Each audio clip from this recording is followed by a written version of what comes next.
કે બહેન જ્યારે રક્ષા બાંધે ને ત્યારે ભાઈને કહેવાનું કે મારે તારી પાસેથી અમૂલ્ય દક્ષિણા જોઈએ છે, અને એ દક્ષિણા એવી જોઈએ છે કે તું પાન, માવો, બીડી, સિગરેટ, દારૂ આદિ ઇત્યાદિ અફીણ જે પણ કાંઈ નશાકારક પદાર્થનું સેવન કરી રહ્યો છે એને ત્યારે ત્યજી દેવાના છે. આ મારી દક્ષિણા.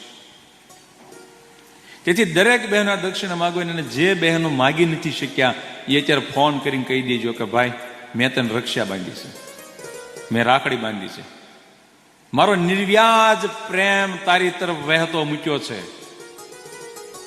તેથી તું વ્યસન કરની મને ગમતું નથી, તેથી વ્યસન છોડી દે. આ શરીરને બરબાદ કરવાનું માધ્યમ છે. શરીર આપણું ફેલ થાય છે.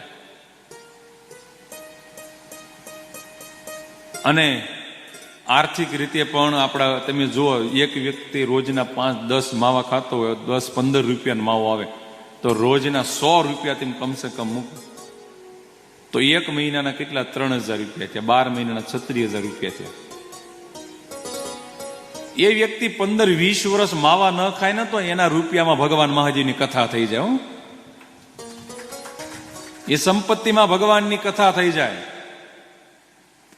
તેથી નક્કી કરો કે આજથી વ્યસન છોડી દઈશ, અને જે સંપત્તિ બચશે ને ભગવાન તારા કામમાં વાપરીશ.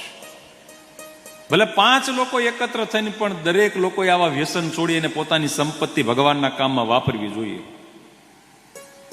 દરેક યુવાન બહેનોએ પણ સંકલ્પ કરવો જોઈએ કે અમે જે ઘરે જઈશું એ ઘરે પણ એક સંકલ્પ કરીએ છીએ કે મારા જીવનમાં એક વખત મહાદેવ તમારી કથા કરવી છે, તેથી આ કથા અમે પૂર્ણ કરી શકીએ એવું દ્રવ્ય અમને આપજે. એટલે જરૂર આપે.